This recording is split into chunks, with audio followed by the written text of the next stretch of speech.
Wake midfield. That's how they'll get possession. And for Wake Forest, the 4-3-3, we see some changes in the lineup. Niang will now drop to be that attacking center mid. Thomas and then Walid will be on those wings. Fessler gets to start in the middle. And the usual in the back, Forbes and Panza, Tubbs and Escobato. So the Deeks in all, well, in gray tops and black shorts. Jacksonville in all white. And we are off and running. The officials tonight will be Amin Hadzik, as well as assistant referee Kevin Maurer and Gabriel Rivera.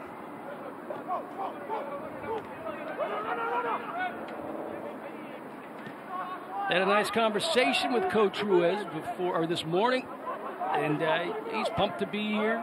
Last time he did play at Spry was against American in the NCAA tournament, and that was a thriller. American did end up getting a win, but it was a nail-biter, to say the least.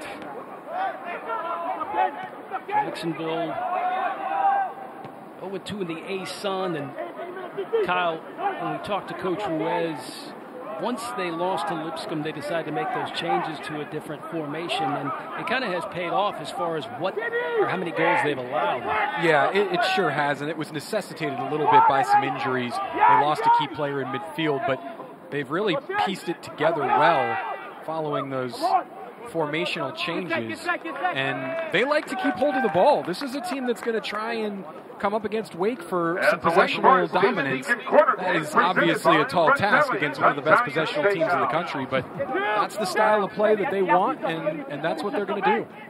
So if you're Wake Forest, Kyle, I mean, after a heartbreaking loss to Duke at home, something that they'll very seldom do, how do you address this game, a midweek game before you head up to New York to take on a very talented Syracuse team? Yeah, you go head on. This is a game that Wake Forest will want to win, and win comfortably. You know, that's not to put Jacksonville down, but it would be a confidence booster for Wake. You lose a really, really tough game against Duke. You know, yeah. So you had to stop right there because you never know with Bob and the keep going. Yeah, and you know, you lose a tough game to Duke as #1 team in the country, a game you felt like maybe you could have won, 2 set pieces and a gift of a goal to see Duke win that game. You got to build the confidence back, and a big win over a tough midweek opponent would do just that heading into Syracuse. Syracuse, a very, very stingy defense too, Kyle. I mean, Duke was a stingy defense, but look at what Syracuse has allowed. Only 1 goal they allowed was with 10 men, and that was against UVA. But that was 1 out of 3 that they've allowed for the entire season. As Ian McIntyre is once again using his magic, a very dangerous side, and it doesn't matter what the record, something with this Jacksonville team, when Syracuse lines up against Wake Forest, it's always going to be a dandy. Early doors here on this Tuesday night tilt, ACC versus the A-Sun. Jacksonville University Dolphins taking on the #4 team in the country now, the Wake Forest Demon Deacons. Thomas on the right side pinching in. Settled it brilliantly. Here comes Fessler. Fessler pulling it right back out, plays the support to Thomas. Niang had his hand up. He wanted to look for the through ball.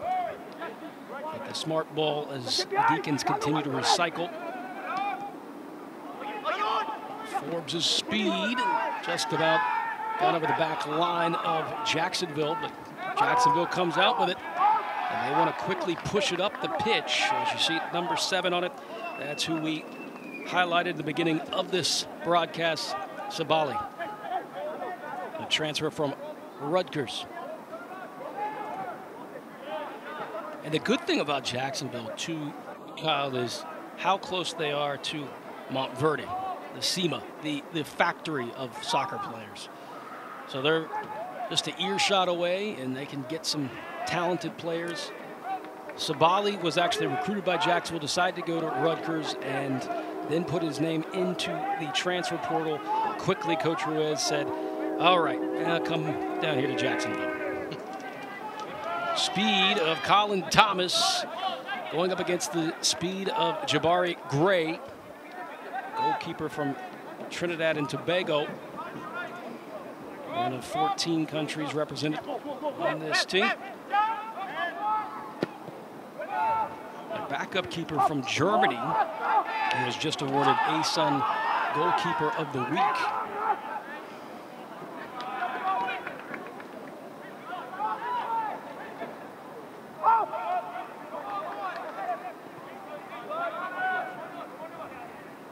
Well, Wake dominating this match early,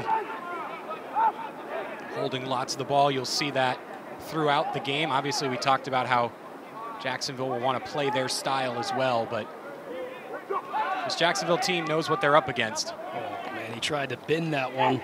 Just could not bend it and goes out of bounds. Yeah, I mean, Jacksonville comes in here, really no pressure. I think more pressure goes on to Wake Forest because here's a midweek game, and as Coach Muse says, this is where you lose a bid to the tournament as opposed to win a bid. You just got to keep the ship afloat and kind of start your own streak after 13 straight wins at home, snapped by the rival, the Duke Blue Devils, who was 4th in the country coming in on Saturday, and upset the Demon Deacons.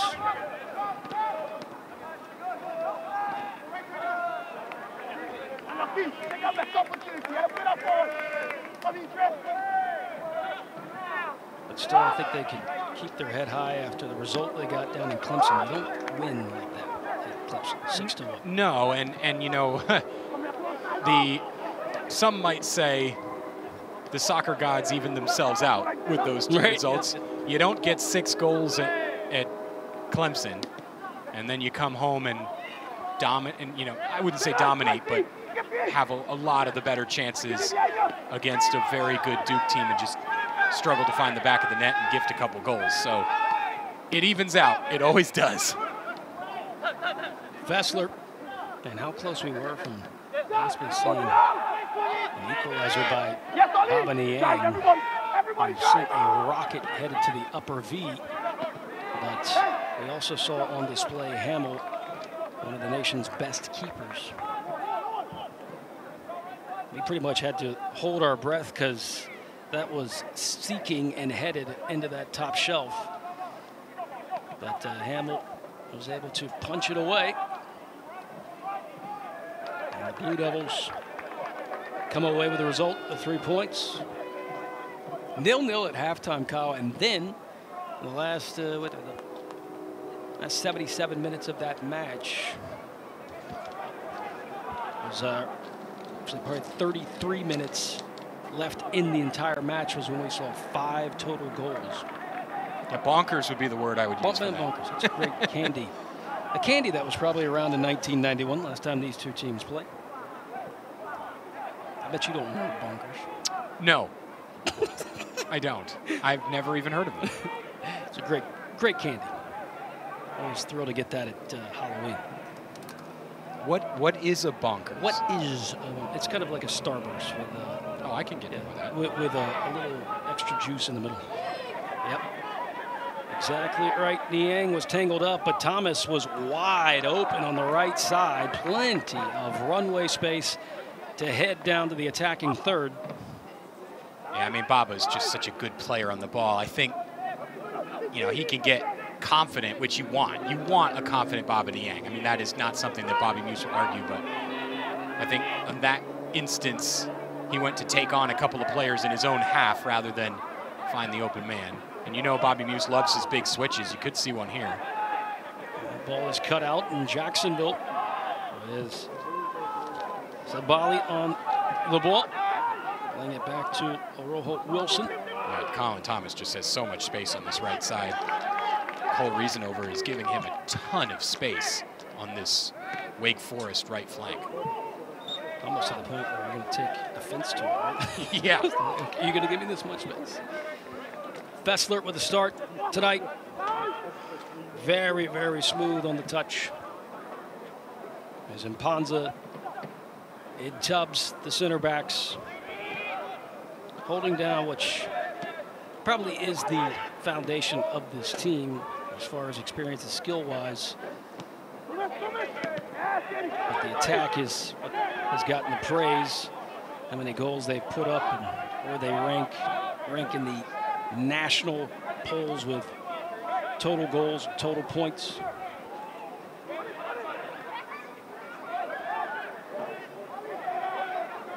Coach Muse, after losing Kyle Holcomb when his all-ACC forward, has moved on without any type of slag, right? Any kind of lag. They figured out that they'll use Rold Mitchell. And like you said, Kyle, there's not really one particular star on this team. It's just multiple stars that just work together. Yeah, and it's funny because, you know, I've mentioned countless times so far about what George Kiefer told us earlier in the year where he said, you know, this. I asked him, how do you prepare for a team without a star player? And he goes, are you kidding? They're all stars. And when we talked about that with the Jacksonville head coach, and he said, and actually to us, you know, without slighting Wake Forest at all, he said, first of all, Coach Kiefer was right. Second of all, it makes preparation a little easier because it doesn't matter who's on the field. It could be their first string, second string, third string team. They're going to do the same things. And he said you don't have to worry about prepping for, is this player going to be on the field? Is this player going to play how many minutes? Is this player not going to play? Whatever. You just know what they're going to do. And from a preparation standpoint, it's easier. From an execution standpoint, it's much more difficult because now you have to compete with the talent up and down the roster. Yeah, the depth is definitely one of their strengths on this team.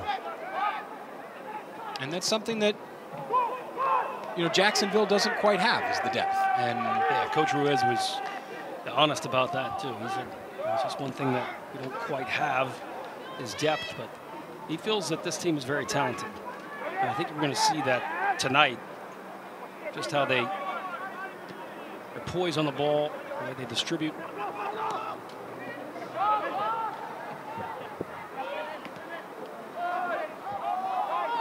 Back to the keeper, Rold Mitchell chasing.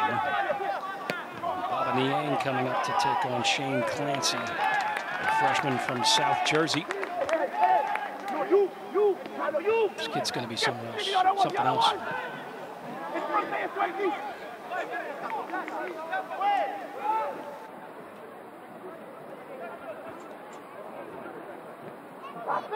on, man! Let's get out!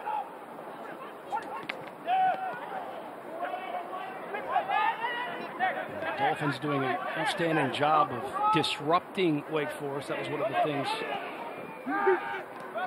that Coach Ruiz told us, that he would disrupt any type of rhythm that Wake Forest would get. And they have been in the back pocket of any player on the Wake Forest side once they have possession. yeah, and on the flip side of that, you know, Wake has all season long not pushed the panic button. And throughout this match, you know, they're only 13 minutes into the game, still 0-0. Jacksonville's hardly had any of the ball. You know, this is just a team that won't panic under pressure. They won't panic when the scoreline is against them. They didn't panic against Duke. They continued to create until the last seconds of the game and just couldn't find the back of the net. And sometimes that's how this game goes. I mean, Wake, think about it, Wake was the last team with a perfect record in the entire country. There's no team in the country with a perfect record. And that just goes to show you how the game goes. Even the top teams can be held to a draw, can be beaten, no matter the opponent. So sometimes it just breaks that way. You have to learn from it and get better. But for Wake Forest, they have never panicked this year. And I think you'll see that again tonight. Even if Jacksonville snatches an early goal, you know, this team doesn't panic. They continue to play their game even under pressure. And Jacksonville will look to turn the ball over in dangerous areas and possess on their own. But this Deeks team just does not panic. Yeah, sometimes you kind of get, you need that to see, you know, see your own blood, right, with a defeat. There's Bobby Muse, and I'm sure this is, if you talk to Coach, you say, well, he can't win them all, but it's one of those games in the ACC where every match is important and tough. And you just have to learn from it and go from there. You can tell Baba Niang really wants to go through the middle of this Jacksonville team. He's got options open on the wings. We'll see if he starts to use those wide options next time he gets the ball. Jacksonville working on something here in the attacking third. This could result in a chance, but it's blocked away. Good hit by Port. And these are one of those goals that can sneak up on you if you're a team that is on the front foot, having the lion's share of possession, and then once your opponent gets down the attacking third, you never know how the ball will bounce, and that could kind of change your whole feel and vibe to the match. Yeah, and that's kind of what happened against Duke. The Blue Devils, you know, they were up for the fight, but they were under pressure for long stretches of that game. And they got 2 goals on set pieces, 1 on a free kick and 1 on a corner. And then the backbreaker was the back pass that was left short for Alfin, and then he just pings it off the attacker into the back of the net. And, you know, those are goals out of nothing that hurt. And so there you saw Tubbs kind of swing and miss on a clearance, and it gifted the ball right to a Dolphins attacker. It's just it's those moments that make the difference in this kind of game. You also have to read the pitch, too, because you had lots of rain coming into that, and then you would think that it would be you would think it would be a heavy pass back because of how fast the pitch is, right? But sometimes you just kind of tap it a little too short, trying to understand the pitch, and that's what happened and created a 50-50 ball with Alfin and an attacker, Jabin, and Jabin was able to execute and finish. A couple of big matches going on tonight, with ACC, which will keep you updated. Kind of monitoring that. I know Kyle is, as well as watching this one. Virginia taking on Denver. Virginia just got to the top 25. They're on a roll.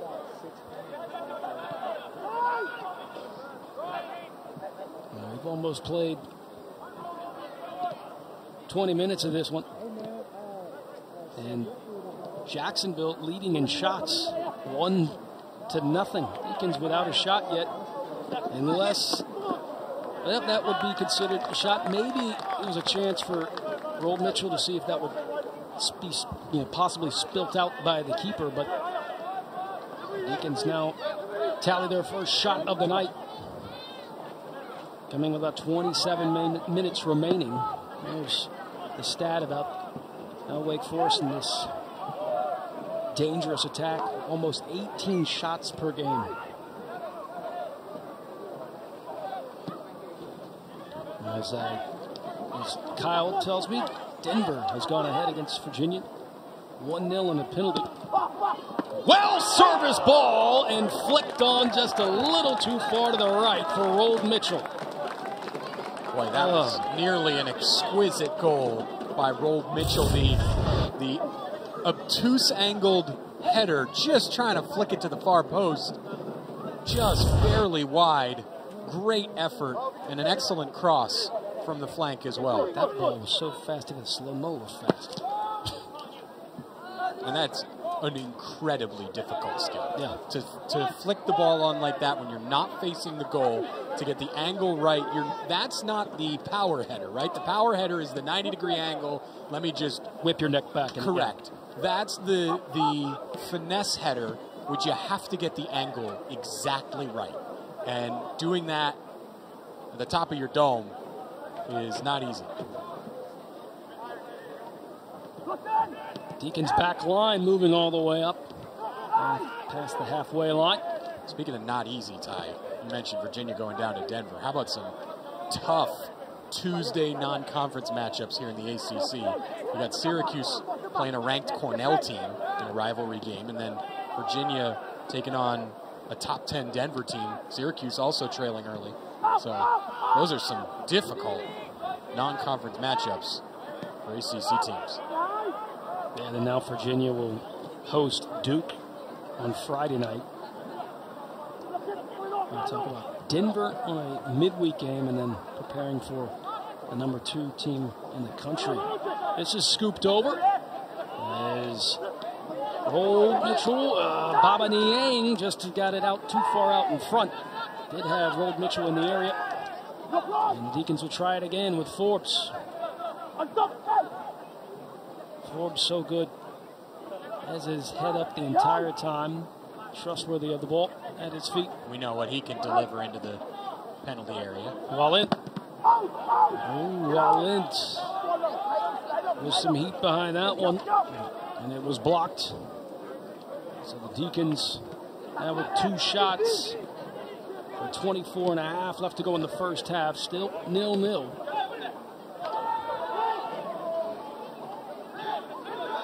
And for their standards, they are behind the schedule with sending one in the back of the net. There's Wallen. Inserted pass. Rolled Mitchell turns. Rolled Mitchell with a right. Rolled Mitchell sends an absolute blazing grounder, but stopped immediately by Jabari Gray. Yeah, and Wade continuing to turn the screw now. A little off balance, regained control, but just can't get the contact on the ball. Scuffed it. Still getting their shooting boots on, it would seem. Third shot for the Demon Deacons so far here in the first half. Still sit level at 0-0.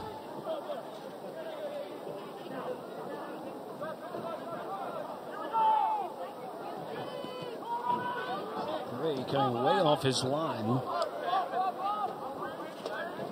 And Roll Mitchell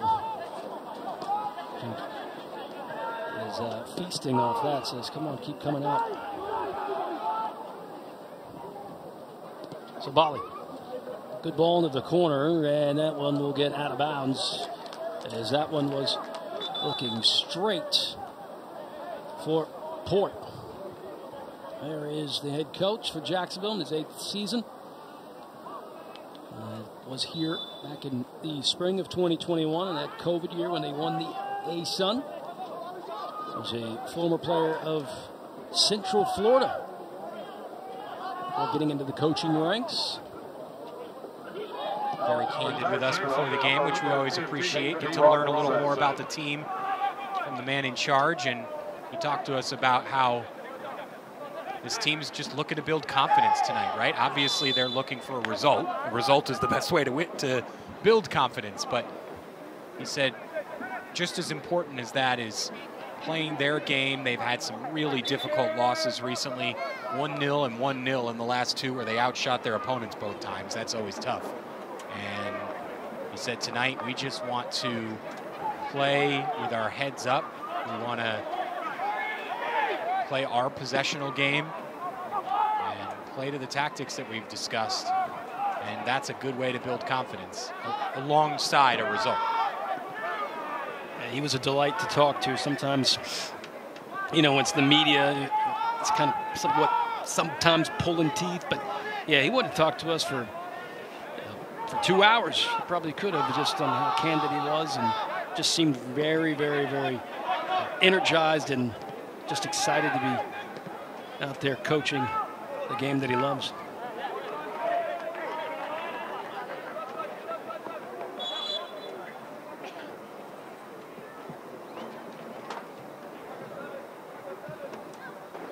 Staring contest continues between these two sides. 0-0. 4 shots, 3 for Wake Forest, 1 for the Dolphins of Jacksonville University. And it's like Omar Hernandez will now come in for Baba Niang. And Baba hasn't been his sharpest tonight so far. Jacksonville defense clearly locking him down and keying on the man in the middle. See what Omar Hernandez can do. He keeps coming into games earlier and earlier and earlier, which is a good sign for a player coming off a serious injury. Looking to build his full 90-minute match fitness. National Gatorade Player of the Year And he was in high school, highly recruited. He was the ACC preseason watch list for this Demon Deacon team.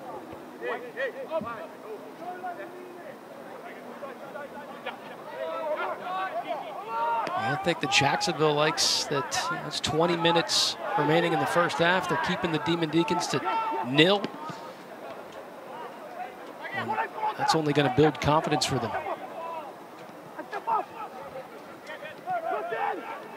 Fessler.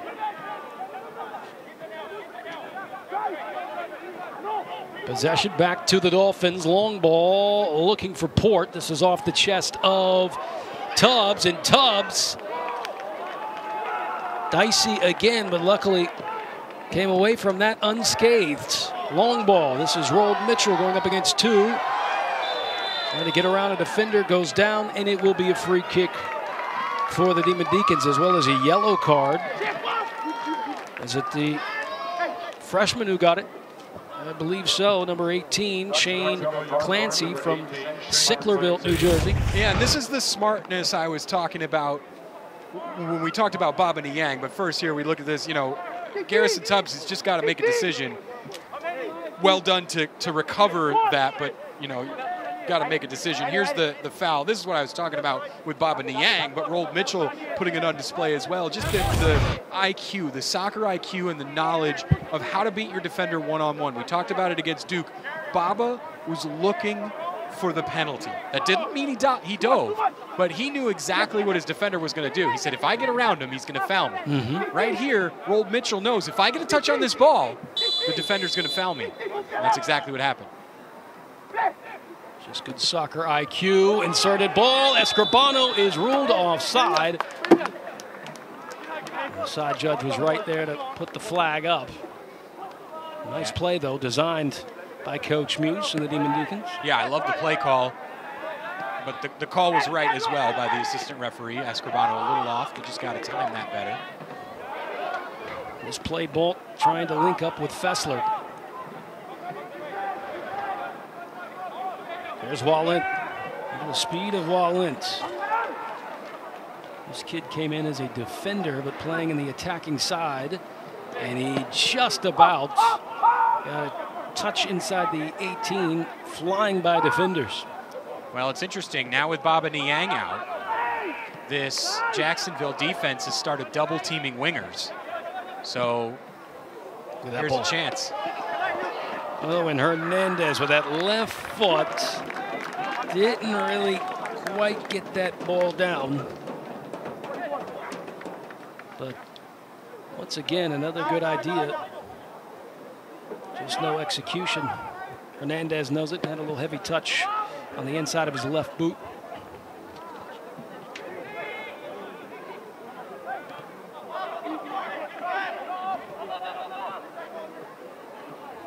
But yeah, this is a game there for the taking for Omar Hernandez. It's a good stick by Thomas. Hernandez in the middle. Another solid idea, but look at the height on that jump. I think that was Tegawete who got up to keep that ball from going over the top.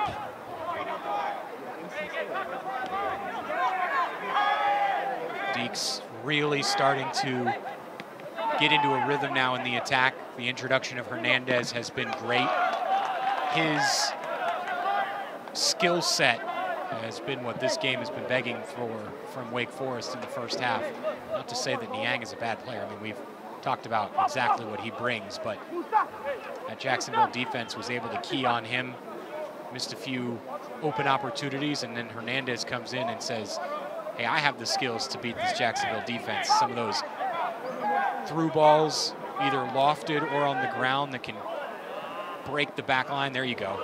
Rold Mitchell through ball. And once again, just a little too heavy, but you know, even, really, I wouldn't say it's too heavy. It was a great defense to close in on that. Number 2, short window. Number 13, David Cummins comes in. 25, Chase Oliver. But you can see that develop, Kyle, and just can't quite get that final, either pass, final shot. But the offense is motoring. Just no result. Cummins in for Escribano. Escribano was ruled offside. The probing pass from Hernandez on the set piece. Cummins also very quick. Mitchell. Chase Oliver in. Sends it through.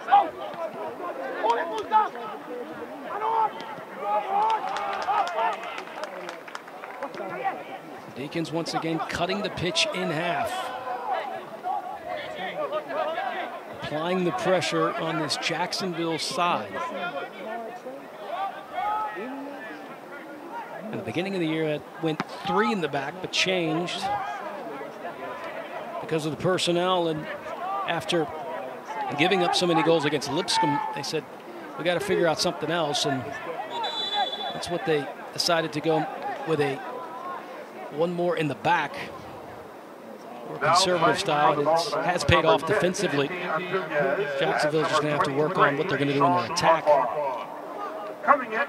Yeah, I mean, they have to get the ball before they can put anything together up front. And obviously, maybe they're just looking to capitalize on a mistake or two, which they've had some opportunities in this first half, but otherwise, that's about it. There's really no build-up, no flow forward for Jacksonville. It feels like the Deacs have had at least 70% possession in this game.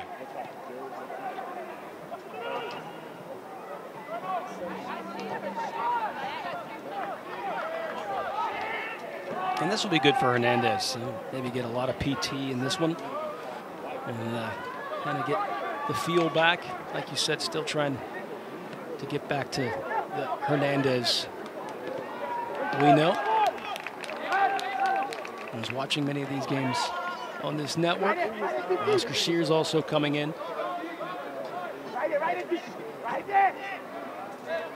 Clock ticking out, about 13 minutes remaining. 3 shots for the number 4 team in the nation, just 1 for Jacksonville.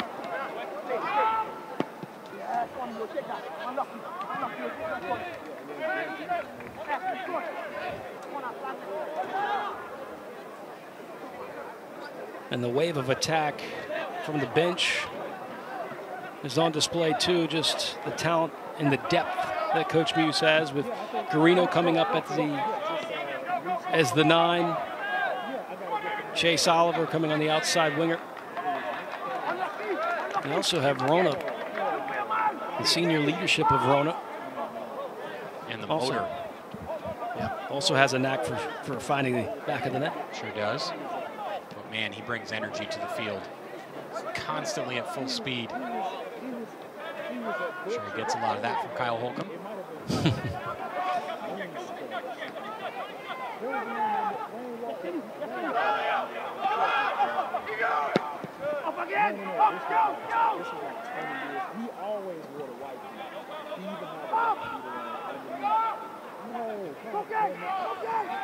Jacksonville not letting off the press. They want to make the back line uncomfortable. And we've seen how they bear down once the back line has a couple touches on it, Kai. They want to make them uncomfortable and look for a mistake.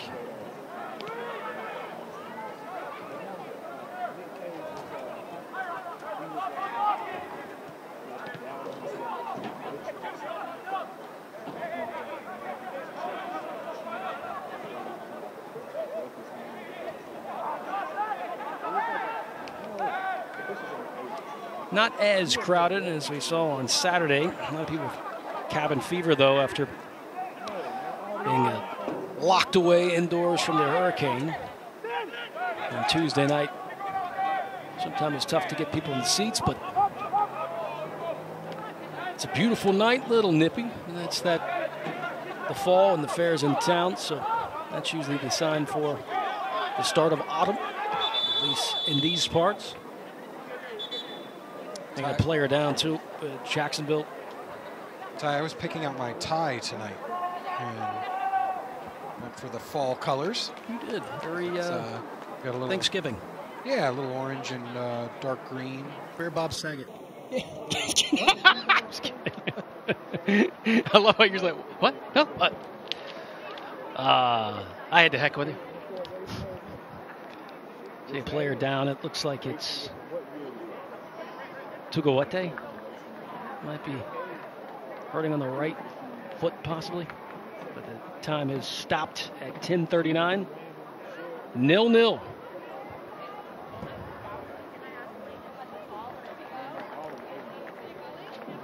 Last meeting, 1991.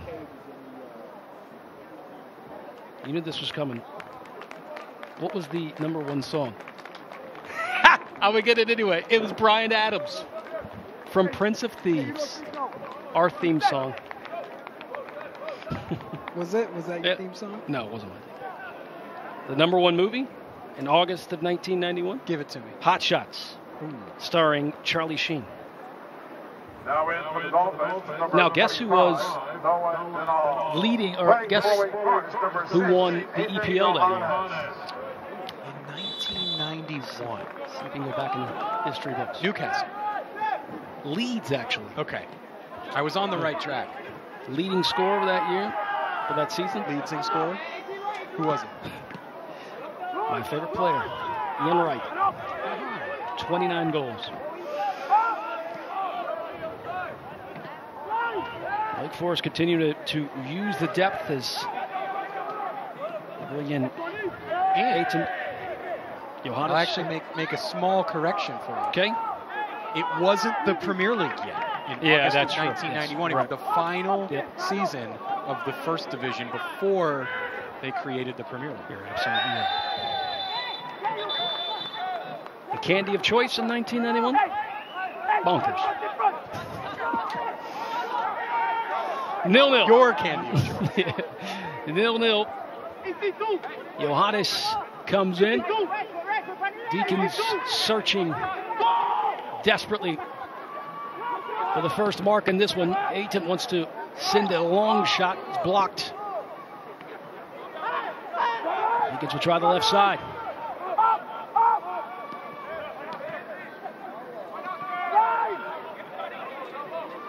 Chase Oliver using the width here, coming all the way to the touchline. Cummins wanted to play him. Here's Hernandez. Hernandez wanted to give and go.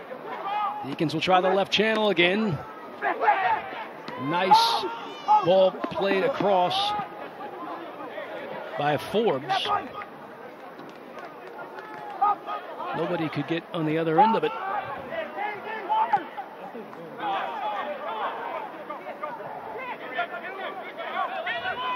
Forbes now into the attacking third. Another service ball. This one headed for Guarino. Hernandez immediately met by the defense of Jacksonville, and the Demon Deacons still with possession and still cannot find the combination to get past the back line of this Dolphins team. Forbes again in the attacking third. Let's see what he sends across here, and it's all the way in the direction of Chase Oliver. Chase Oliver will have to track that one down. Just 4 shots, Kyle. 8 minutes remaining in the first half.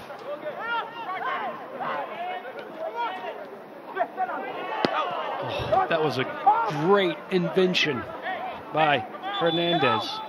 He's got it going. He's getting closer and closer with those through balls. He's trying to slice that back line to pieces. There's many ways to beat a defensive unit, right? That, you know, Jacksonville's had some great organization so far. They're getting to those loose balls, but there's many ways to beat a back line. You can go over the top. You can beat them one-on-one. Sometimes the prettiest are those vertical through balls that just send an entire defensive unit packing. That one's deflected, so it will be a corner. Yeah, ones that you send a through ball and The whole back line looks to the side judge like he has to nail it. Right, they all put their hand in. Taken by number 17, Obo Hernandez. Sears plays it back. Fans can feel it. Sidney Paris headed away from the tall freshman from South Jersey. Here's Chase Oliver moving in. Is it off to Johannes? Johannes sends one, and it's just to the right. And it'll be 5 shots. That one not on target. We're at 6.5.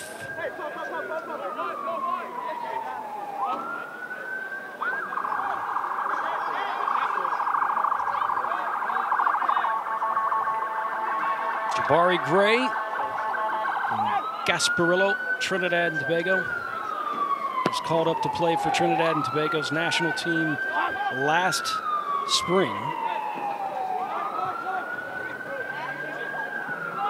Trinidad and Tobago national team will forever hold a I was hoping you wouldn't bring it in U.S. hearts. I won't say a special place, right, but a place for what happened 4 years ago. It will haunt a lot of USA fans.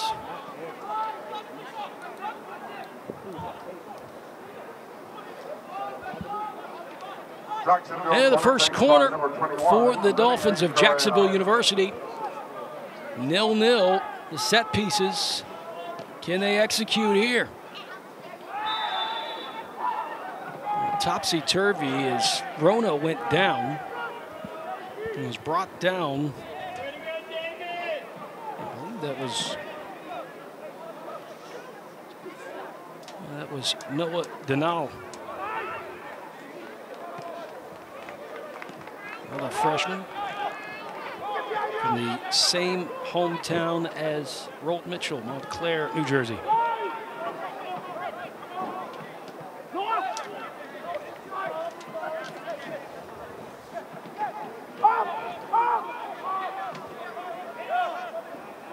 Under 5 here in the first 45, 0-0. Deacons using a lot of personnel. Searching, prodding for the first goal. And we'll get another corner. We're so used to corners.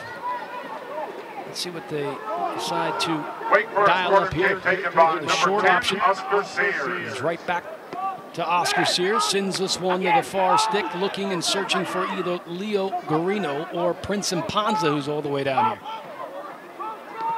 And Jacksonville knows it, so they're going to quickly get on the counter. Sidney Paris has to chase it down and does the right thing by playing support to Trace Alfin. How about that track back from Sidney Paris? Love to see that as a head coach. And that's when you have your back line for that set piece, and then that ball squirts out, and you just get that look like, oh. So you have to get your help from your teammates to fill in your gap. It is Rona now in the corner. Will he give a chance to send this one to the box? Garino lays it off to Hernandez. Hernandez plays it all the way back, and the Deacons will recycle with about 3:15 left to go in the first 45. Here's Hernandez. Rona, little dummy. And offside flag is up again, called on Leo Garino. They are bending it, but the side judge has got a laser focus eye on the offside call. Garino trying to slip past the back line, and flag goes up. About 2:40 left to go in the first half, and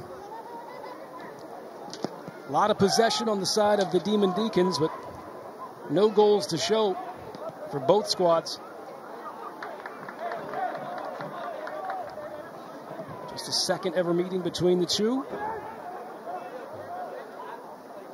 First time they have met here in the confines of Spry Stadium. Of course, in '91, this was not built yet. Cummins. Sears looks up. Sears sends it across. Here's Rono. second touch. Oh, thought he was going to bang it. Still in pursuit. Has Garino for the diagonal ball. Sidney Paris, and searching to insert that one for somebody. And it's back to the possession of the Dolphins. The double team with Cummins as well as Johannes. Great job by Johannes to force that ball back. He didn't get a turnover directly, but he allowed his defense to recover when Jacksonville really, really wanted to break on the counter. Johannes forced him back, and that allowed Wake to get numbers back and get comfortable.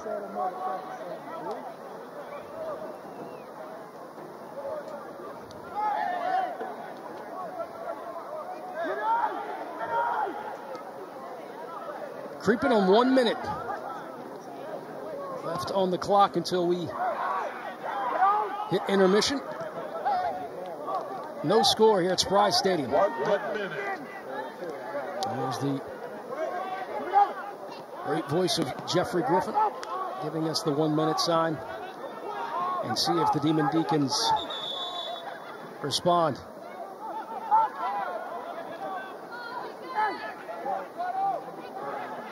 Hernandez pinching all the way through, sends another switch to Rona. Rona to Sidney Paris.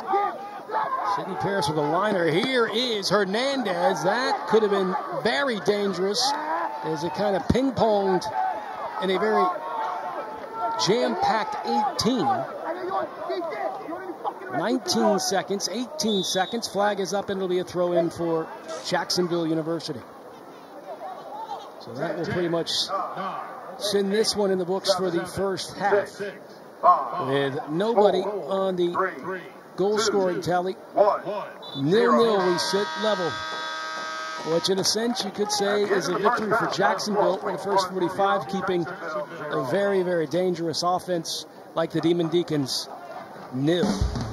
That's our score, level. 1991, only a 1-goal win for the old gold and black. And right now, everybody on both sides, in white as well as gray, searching, looking, hoping to get a goal. They got 45 minutes to do so. Nothing in the first 45. Yeah, and we've talked about it earlier in this broadcast. We've talked about it earlier in this season, but it bears repeating again. And that is that this team does not panic. You'll see them play exactly the same way on the ball that they did in the first half. They trust in their process. Bobby Muse trusts in his players. And he says, you execute our game plan, and you will come out on top 99 times out of 100. I'm sure that will be talked about as we move forward, because the longer this game stays even, and you start to creep those thoughts into the back of your mind, but that does not happen with the players on the field. Bobby Muse also going with Julian Kennedy to start the second half. Another weapon.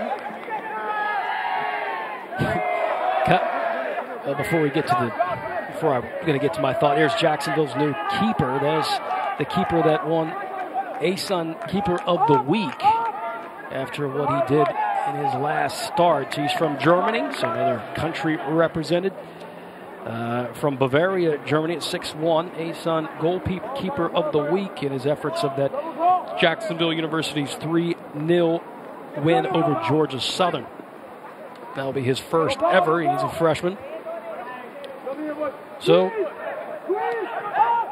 they got two keepers. Jabari Gray, redshirt sophomore, and then you've got the German goalkeeper, Sakinina, is from Germany, is their other keeper. Switching it from 45 to the other 45. Oscar Sears looking for a call there and gets it from the official. A little bit tripped up. No, he doesn't get it. I thought the official was pointing for the free kick, but it's just for the throw-in. Jacksonville starting to poke a few feet into the challenges and try and put the Deeks off. That was definitely off Oscar Sears last, but Wake Forest getting away with it.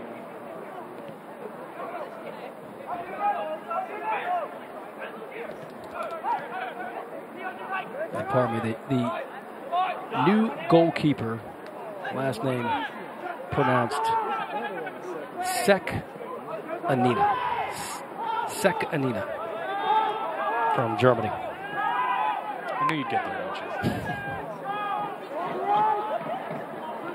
I tried. In fact.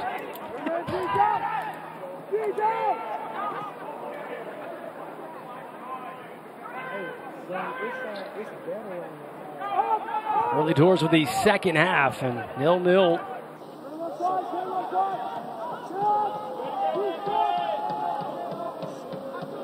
Coach Muse has decided to go with the fresh legs of Julian Kennedy. What I was going to get at is, here's a guy that gets a hat trick the first time by a Demon Deacon since 2012. That was last season. And you would say, all right, well, a guy that gets a hat trick first time in about, 10 years, definitely a starter, right? Now he comes off the bench on this 2022 Demon Deacon side.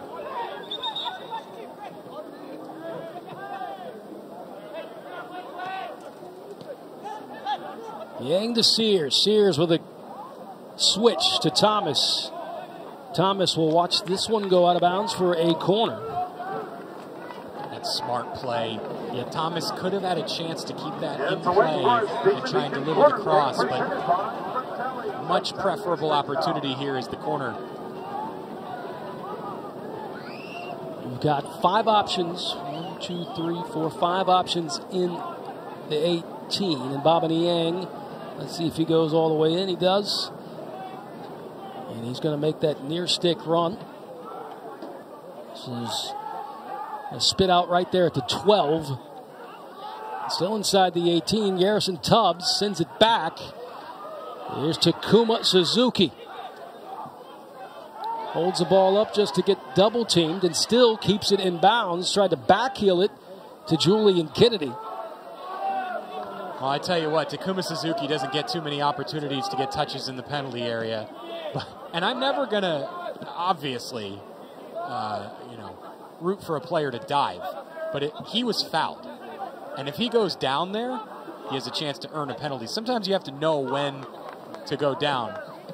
Oh, Forbes with a nice service ball inside the 18. Nobody could get on the other end of it. This one's a lobbed ball up in the air. Anybody could get it, but it's grabbed down by the freshman goalkeeper from Germany. And again, I'm not pushing for players to dive, but sometimes you have to convince the referee that you were actually fouled. And it did look like Takuma was fouled in the penalty area, but he stayed on his feet. You could see him kind of struggle for a moment and stay up. Referee's not going to call that. And, in a position where you're backed into the corner of the penalty area like that, it's okay to go down when you actually are fouled. And I'm not dogging the official either. No official will ever call that unless the player goes down. Forbes settles it nicely on the left foot. A triangle passing with Kennedy and Niang. Niang will send it back to Forbes, and Forbes right to the center to Suzuki. Suzuki looking for an option. Escribano sends a long ball. Niang got his left foot on it. In falls out of bounds. He ruled a goal kick. So here's what we're looking at with Takuma Suzuki, backed up in the corner, and he's bodied up. I think if he goes down there and asks for the foul, he has a chance of getting it. That's a little less physical than I thought it was live, but I still think that if he actually does go down, the defender comes in a little out of control and throws a bit of a hip check. There's a chance to earn a penalty there, and I need to make it clear, I'm not asking for a player to con the referee. You never want to con the referee when you are not fouled, but when you are fouled, sometimes you gotta let the official. No, again, you're not embellishing, you're not elaborating. You just have to let the official know, hey, I was fouled here. And that is preferable in a position where Suzuki was, really in a spot where there wasn't much chance of creating anything out of that. Double teamed, back to goal, really right in the corner of the penalty area.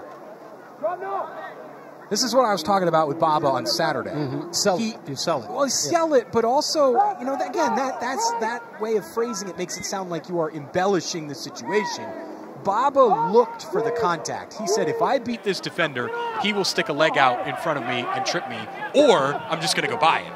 So, sure enough, he made the move, and the defender stuck his leg out and fouled Baba, and then he went down. He's not going to try and stay on his feet and keep alive a chance that doesn't really have, you know, much of a chance to do anything. So the preferable option is succumb to the foul, I guess is the way to put it, and earn your penalty. You earned that penalty by being fouled. You're welcome to take it. Right. But, you know, Suzuki's also used to being upright and trying to distribute the ball. Right, they probably wasn't even thinking about going down. No. And you shouldn't be thinking about going down, right, as a player. That shouldn't be your first option. But sometimes it's the better option. I agree. See if Wake Forest can brew something up here. Niang. Just a little too far out in front for Sears. And possession to the Dolphins.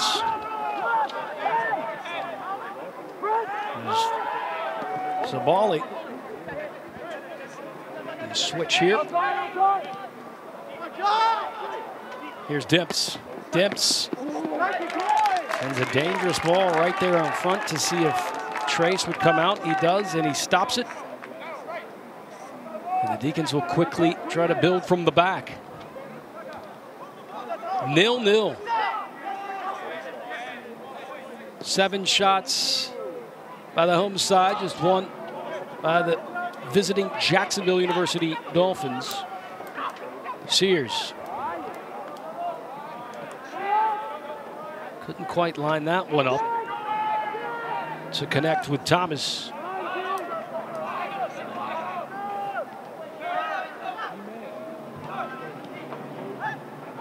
Fessler. A little pocket here. Here's Niang. Niang can send it from there. Niang will, but it's blocked.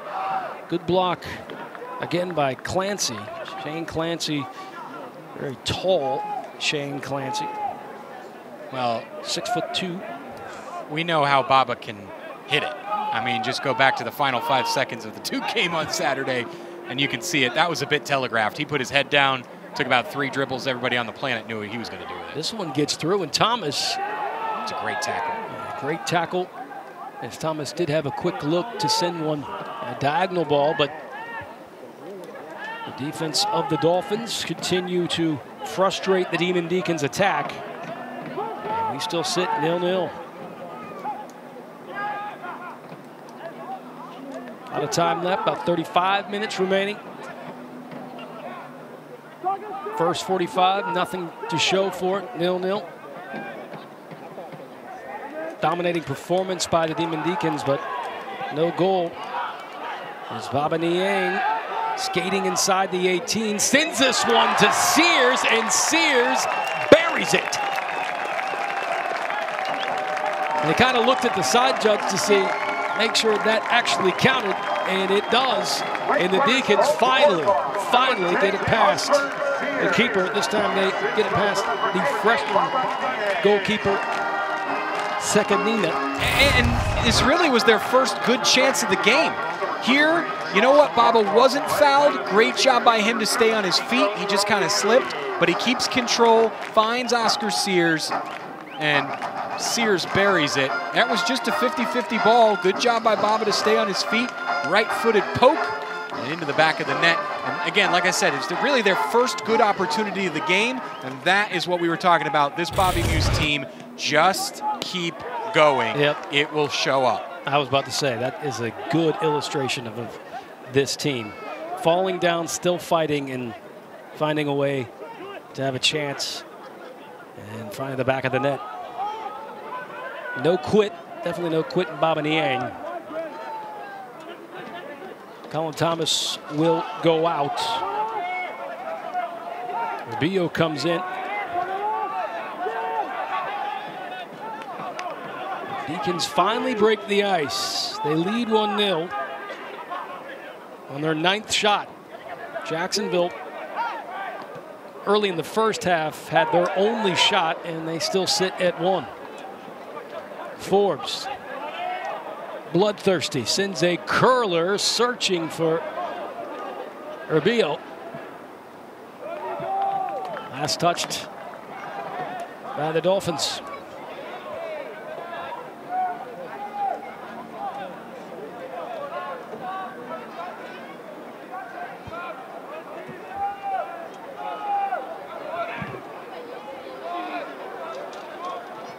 You can tell why the Demon Deacons aren't really satisfied with just 1 goal. There's no kind of relaxing. It's got 1, let's go for more.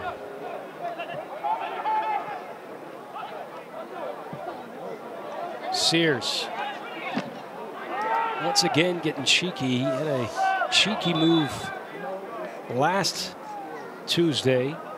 I got on SportsCenter, and that's a scene you don't want to see. Ty, I think that's Suzuki. This is a player that we talked about on Saturday. I think is maybe the most important player on this team. There is so much depth on Wake Forest, but he is the out-and-out number 6 on this team. Ethan Johannes is a very good player, but Takuma Suzuki is a leader, and he can do everything required of a number 6. Anytime that he's off the field, this team will want him to get back quickly. This looked like a tough 50-50 challenge. Both players going hard on the ball. Ow, kicked right to the shin. He's okay. To go back not too far, he's about just as important as Dunwell used to be for this side. Early in Coach Muse's days here. Someone that didn't really show up on the stats. Well, it depends on what stats you're looking at, but yes, the stats that we all see, right, yeah, you know, that are popular in college soccer, I'm sure there are plenty of stats that this Wake Forest team keeps that he shows up at the tops of. How many passes completed? Correct. Yeah. That's what I kind of wish we'd see more of that, just because they use that in the EPL. Aerial duels, he's incredible in the air. Anything to make it some fantasy league, right, with EPL? Who's on your EPL fantasy league? Well, I can tell you one player that should be on everybody's EPL fantasy league, and that's Erling Haaland. What a beast, man. If he is not on your fantasy roster with the big C next to him for captain, what are you doing?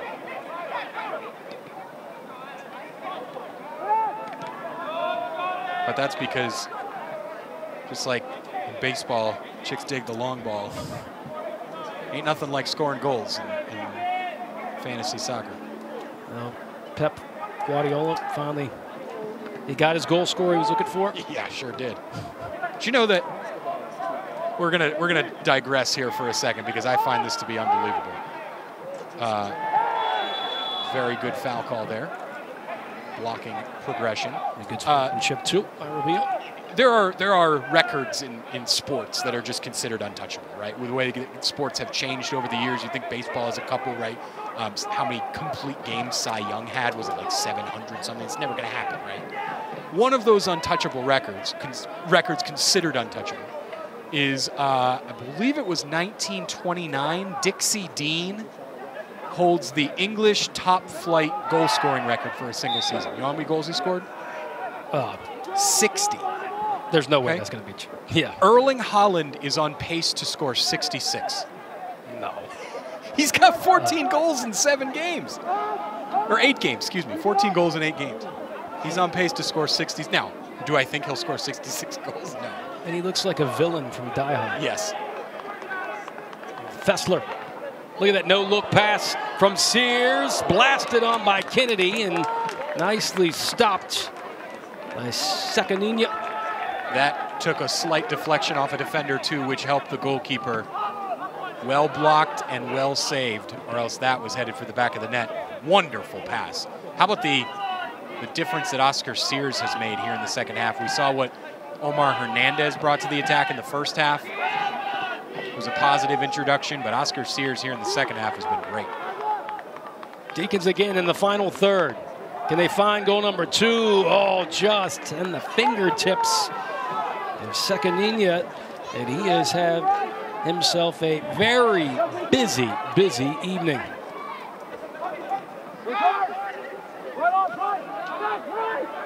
Ten shots by the Demon Deacons, just still one by Jacksonville.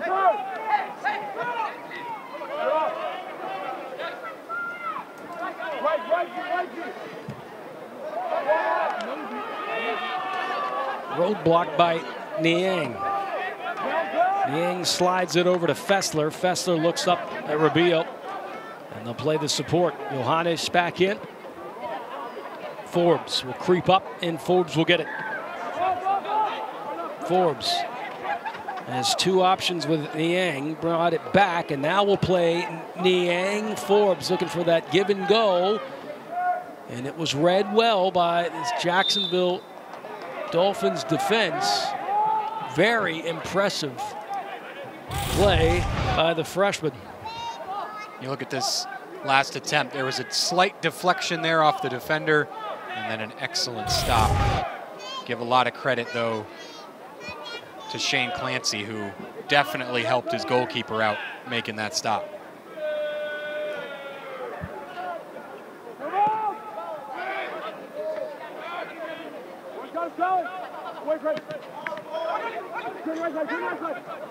We've seen a lot of good Wake chances in the past couple of games get blocked by defenders, just kind of sticking a leg out at it and hoping they catch it. Kennedy was inviting that race, and you could see the panic also in the keeper's eyes is coming off the line. So you're going to need some assistance against number 2. Sidney Paris comes in, and Forbes will go out, which I think they will push Mpanza over on the outside left back position. Well, I think Paris is going to play left back. Play defense at Navy. No, you're right. No, yeah, it is. It's Sidney Paris as a left back. Stand corrected. Sidney Paris. Baba's here on the left wing. Got Oscar Sears in the middle. Try that lifting ball again. Has not quite worked. Johannes, and then a misplay.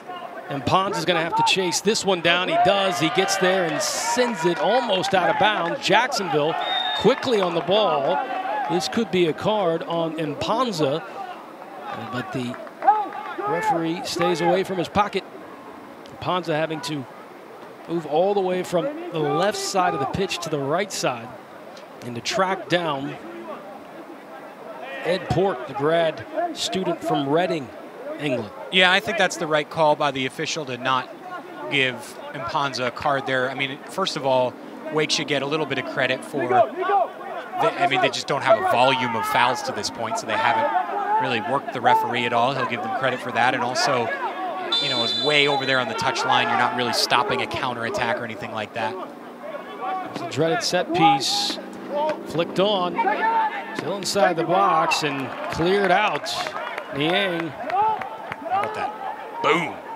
Niang sent it soaring. Looking for Rubio to run on. Tough touch, but settled a little bit by Ronaldo Banks from Portsmouth, Jamaica. Steady force in the back. Jacksonville, after changing that formation, does not give up many goals. They've only given up 1 so far tonight against one of the nation's very best attacks.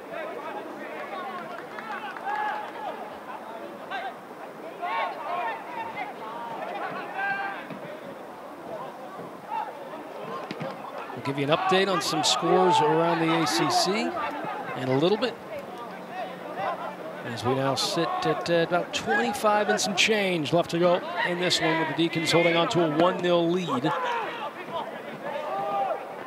Winning possession owning the shot tally at 10-1. And finally, sending one in the back of the net.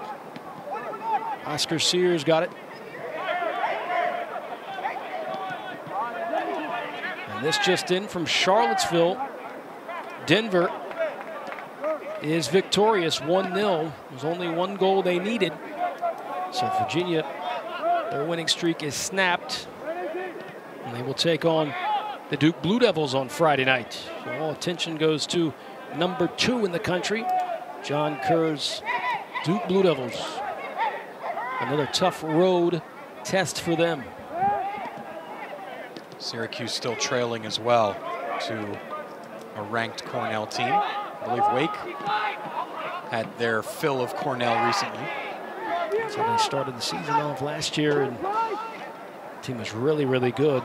And very competitive Ivy League with Yale. Princeton also very good. Fessler calling for it, finally gets it, is able to turn. Looks to move it to the right channel. Here's Rubio. Fessler. Escobar. Sears. Plays the support to Johannes. Johannes, and he sends this one way up into the net.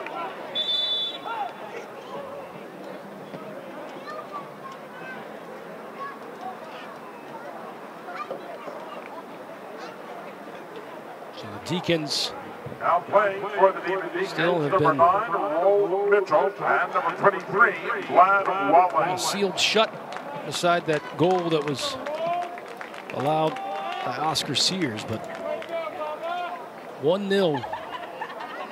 That's the score line. That's all we have. Vlad Wallace comes back in.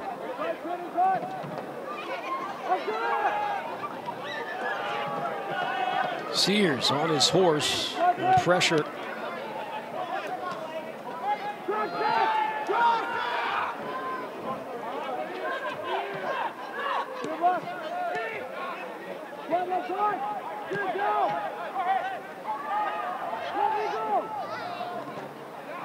Jacksonville very confident in their back line, too.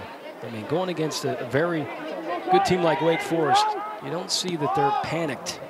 No, they've really only conceded one good chance.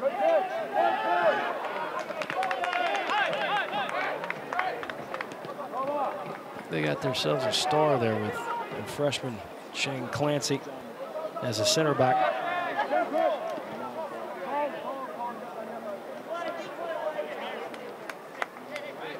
His first team all-region, playing for St. Augustine Prep in New Jersey.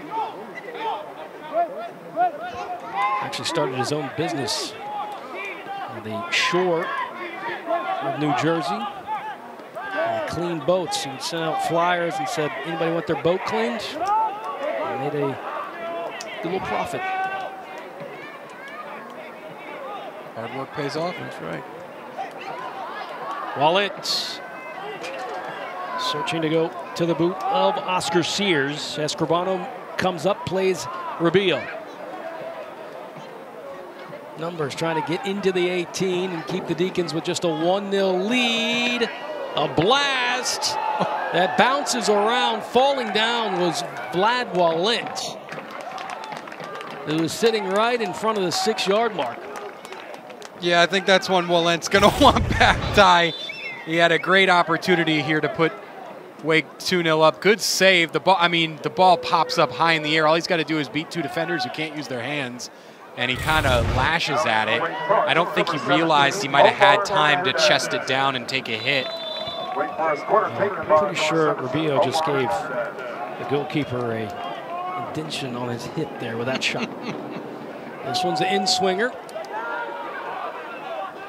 Johannes trying to play it back to Sidney Paris. Rushed on, taken away, and up the pitch they go is Wood.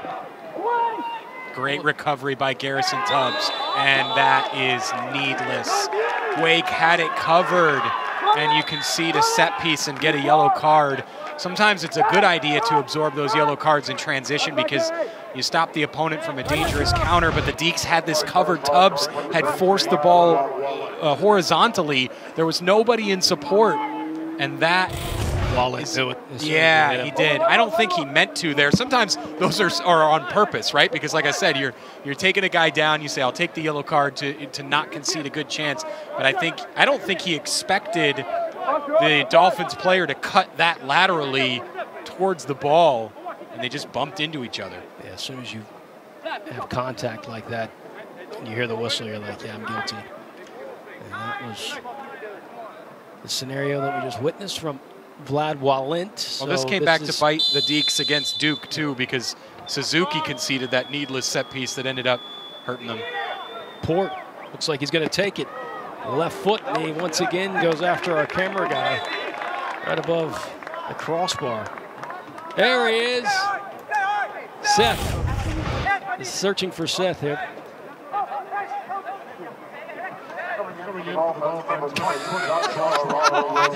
Princeton Ponta says, it's good. Seth didn't even flinch up there. He's not scared at all. Kudos to our team, as usual.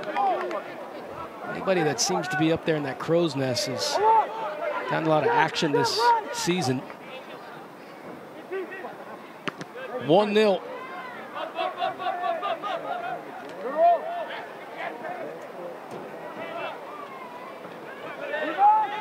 Deacons take on Syracuse on Friday, which, talk about a defense like Jacksonville. That defense is another universe.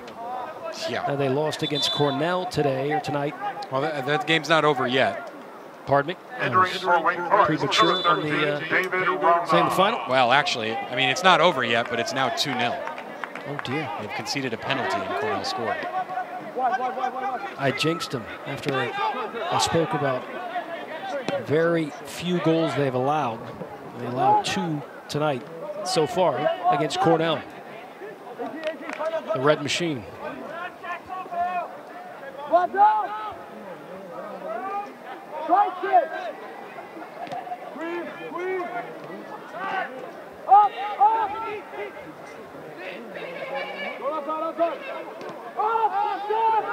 Gorgeous night, though, tonight.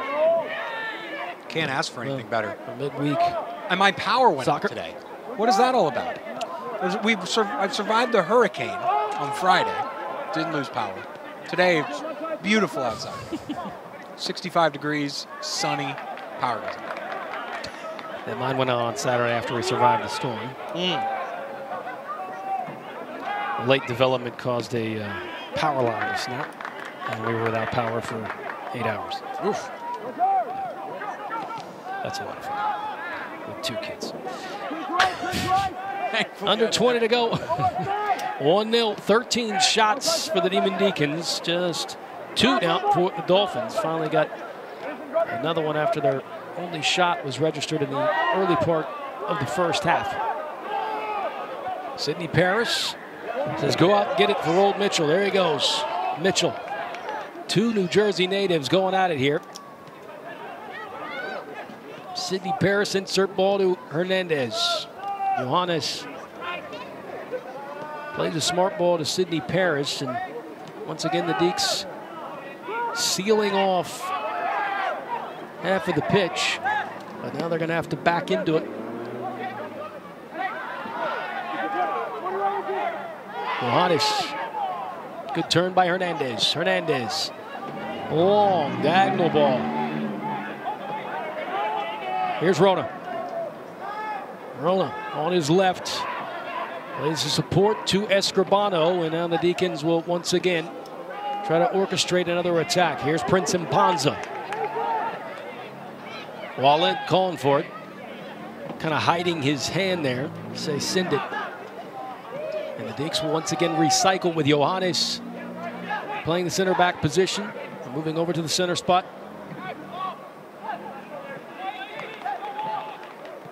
A lot of traffic. Hernandez.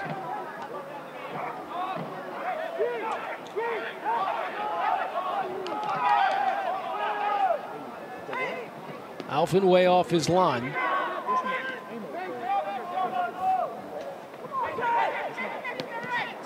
Jacksonville once again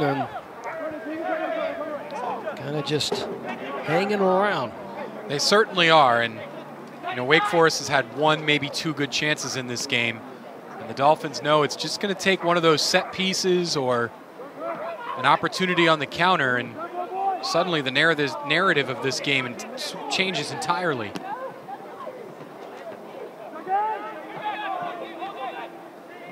They're also missing Cal Chavez, who is injured for the time being. Sabali, 6 assists on the year. Also, proud alum from SEMA, Mount Verde, pardon.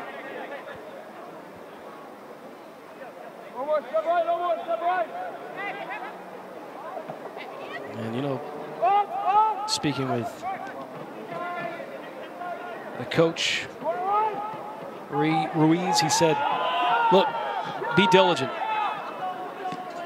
be disruptive, and I think they can check that box. I know they're trailing 1-0, but they really have disrupted a lot of the attacks that Wake Forest is so used to, going with ease into the attacking third and finishing. Yeah, and it hasn't been pretty, it hasn't been sharp, but that's kind of what they wanted, right? They wanted to muck this game up and make it a bit of a mess, cause some havoc, make it a train wreck, and that's what they've done so far. Sidney Paris cuts into that one. Old Mitchell kind of dancing that way back to support, and once again, Wake Forest moving all the way up to the midway line, cutting the pitch in half. Here's Walent pinching into the middle, trying to connect with Rona. Lost it. And now the Dolphins want to see if they can get up the pitch really quickly. Escribano retreating. Blocked, and here comes Rona. Rona chipped over.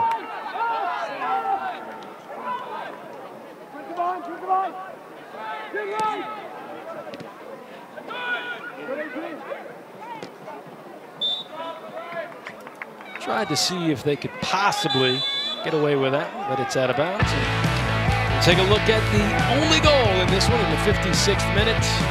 And there's the fight, the grit from Baba Niang, which results.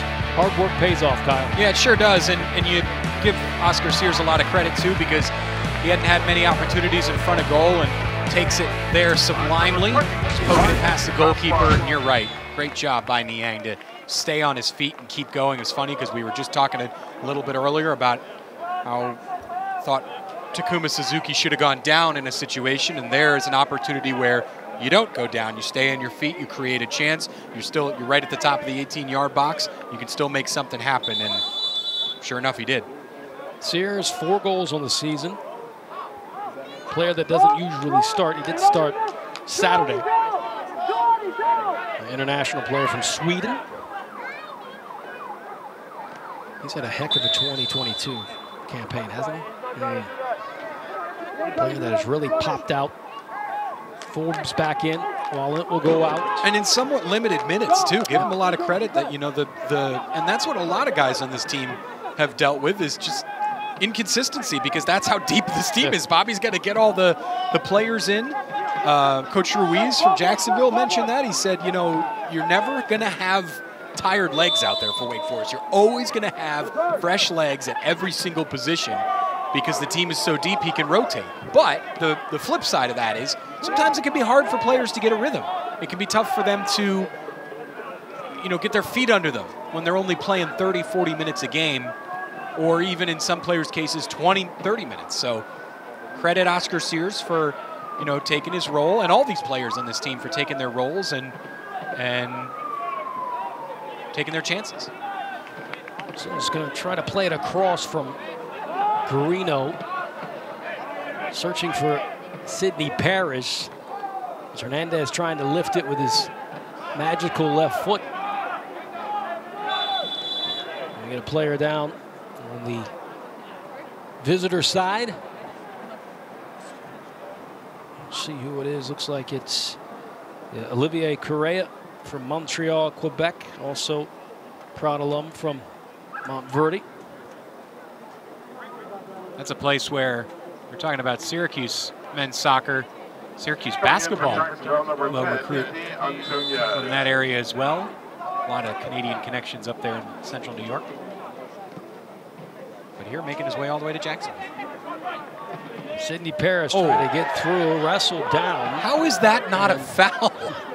I mean, the two players went chest to chest. It's got to be a foul on one of them, right? If you're not going to call it on the defender, call it on the attacker for going headfirst and bulldozing the defender. And then a step over. Like I guess that's one of those situations where the referee says, well, you're both committing a foul, so I'm just going to swallow the whistle. We can't call it on both of you. We got two flags on both sides. So yeah, offsetting. I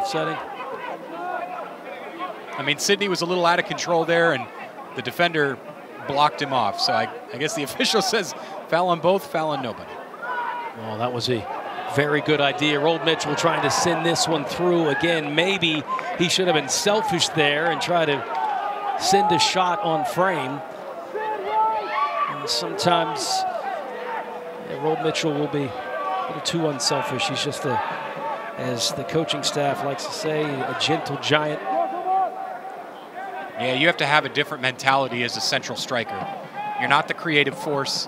And you know, sometimes you can be, right? Back to goal, hold up play. That's a big part of Rold Mitchell's game. It's not a big part of every striker's game. You look at Leo Garino, he's not a back to goal kind of guy. He's head down, front to goal, make something happen. But Mitchell's a back to goal kind of striker, so every once in a while, you know, who's very good at that is Zlatan Ibrahimovic, who played with his back to goal a lot.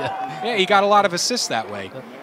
But you need to have a certain mentality as a central striker that says, I am going to score goals before I'm going to set up teammates. If I'm going to set up teammates, I'm going to set up teammates. That's okay. I want my team to win. But there is a certain mentality. It's kind of like the closer in baseball, right? Like the closer has to have a different mentality. Hey, this ninth inning is mine. A lot of times you see closers are like worse. When they come in, it's not a safe situation, or they're used as a fireman in the eighth inning. They just have that mentality where they like, hey, the ninth inning is mine. You have to have that mentality as a striker. Hey, this 18-yard box is mine. A mental game. Very much. Under 10 to go. We only have one goal. And that happened in the 56th minute. Oscar Sears gives the Demon Deacons a 1-0 lead. As the clock moving down 9.5.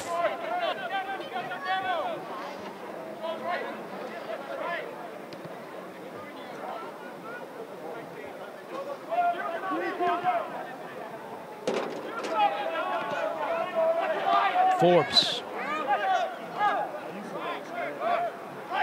Fessler again, long ball. This is for Sidney Paris, and too heavy on that pass, will go out of bounds. And we got some more substitutions, 2 for the Demon Deacons, 1 for the Dolphins. There's a little frustration setting in for Jacksonville here. You know, they're off camera up between the midfield and the attack. There's some players who are having some words with each other that it looks like they're feeding on scraps up front. Are the Dolphins, and I'm sure they knew that coming into the game, but this is a team that likes to play a possessional style, as a lot of teams do nowadays. It's just the preferred style of play. You see a lot of even mid-major teams go, hey, we're going to try and keep the ball for as much as possible. And for a team that's used to holding the ball, to have very little possession like this, is the frustration starting to seep in. Hernandez with a lot of minutes tonight. That's a good sign. Sidney Paris. Oh, great play by the Jacksonville defender there. Just saw it go out of play, but he got it right through the legs of Paris.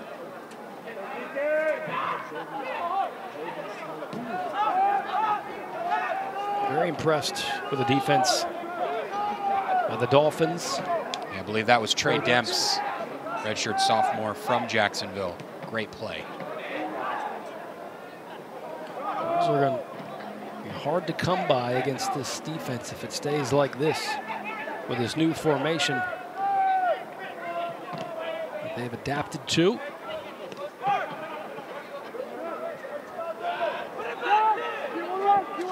Karras' one extra touch, lost it. Possession back to Jacksonville. Savali. Could this be an equalizer? And just in the nick of time, Garrison Tubbs gets a body on it. Beautiful move up front. And Riesenover was trying to set it up, square himself up for a shot. 3 shots for the Dolphins as we head to the final 7 minutes of this one. Michael Mancuso up there as well. Tubbs needed that block because that shot looked like it had some venom on it.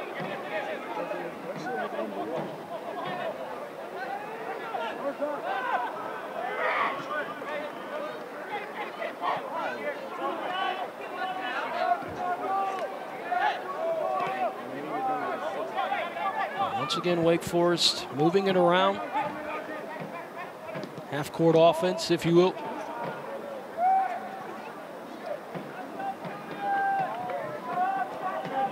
I'd like to be off in transition and quickly get down the pitch, but a lot of white jerseys back there. 6 minutes remaining. But Oscar Sears have another game winner right now. If it stands the way it is, it will be his 2nd game winner of the year.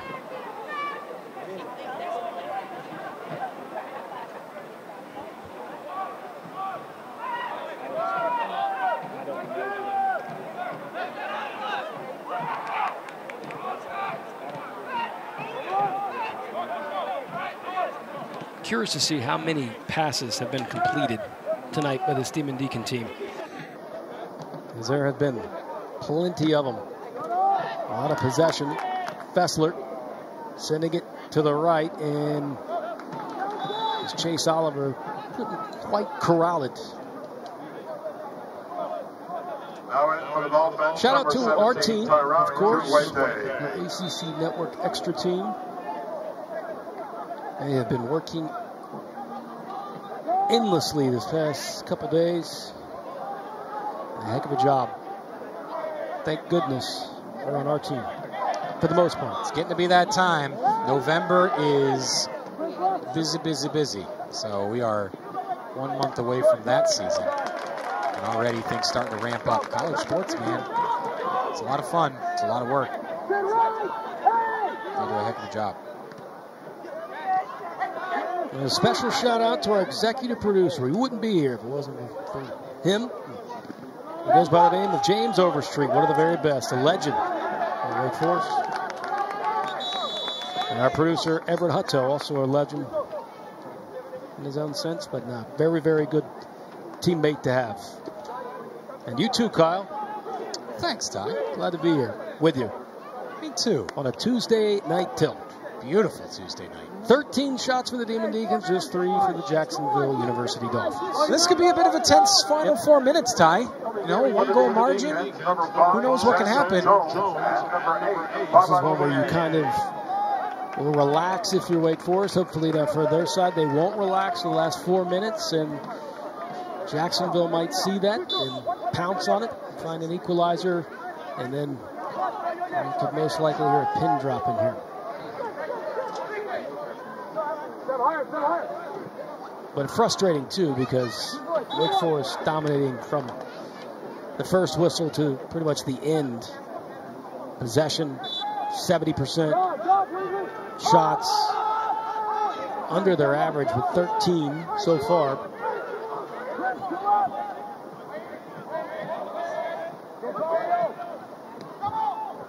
Those are always the tough ones in the game of soccer. I mean,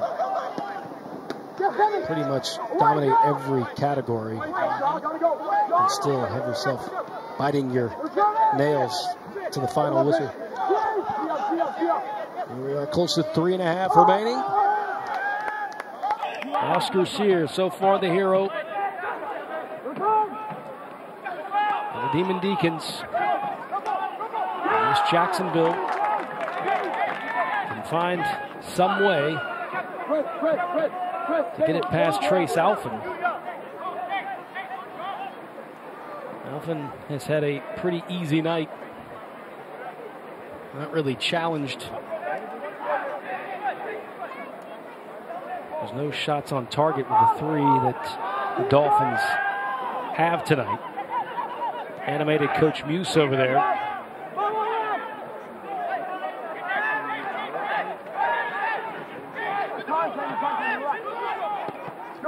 Sam Jones coming in, very talented freshman. Chase Oliver. Sent across breaking lines, but can't quite link up with either Garino or Kennedy. Lofting ball to get over the top, and it's headed away from by Sam Jones, and down goes Fessler on a 50-50 ball that collided. And down he goes. Good sportsmanship too, though. The Jacksonville Sharks. Tugawete. Jacksonville Dolphins. The other Finn. There you go. Kennedy trying to slot that one for Forbes. That's just kind of a summation of the evening for Wake Forest in the attack. Opportunities there, some openings, and just cannot connect. Feels like they're just a bit off pace, and now a corner here with 1.5 minutes to go. Yep. This is... Drama continues, right? 1:30 and just holding on to a 1-0 lead.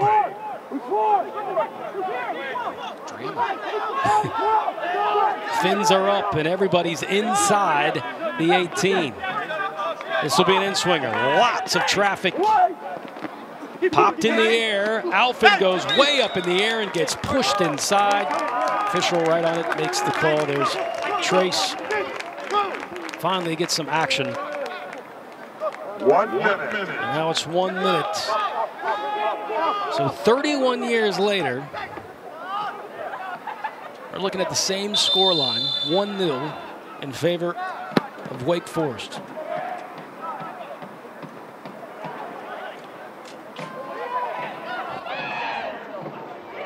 Forbes wants this desperately, goes down, and that will be a free kick. Thought maybe he was going to reach to the pocket. As I'm going to be colliding with. Go ahead, Dips. Yeah, I'm surprised that the referee has called this foul on the defense. I think the defender had position there. And look, you see, I don't think that's a foul. The defender has position. And Forbes tries to go through him. So they do give a yellow. Yeah, and I think if anything, that's a foul on Jelani Forbes. I'd like to see it again. Sometimes if that ball's in front and say the defender is backing up to play the man before the ball, even though you'd say he's in position. Regardless, it's a card and it's a free kick. But I understand where you're coming from, Kyle. As Niang wants to go to the corner.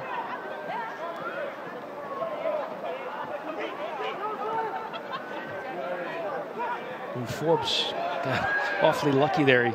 Late challenge, and luckily for him, he didn't get any part of the Jacksonville University. Great tackle. Player. Dolphins right in the attacking third. 10 seconds. This is lifted in the air. Alfin will catch it into his chest, and that will be it. On a Tuesday night tilt that ended in the same scoreline as it did 31 years ago when Walt Chislewicz was the head man who started this beloved program here in Winston-Salem. The final 1-0. Oscar Sears with another game winner.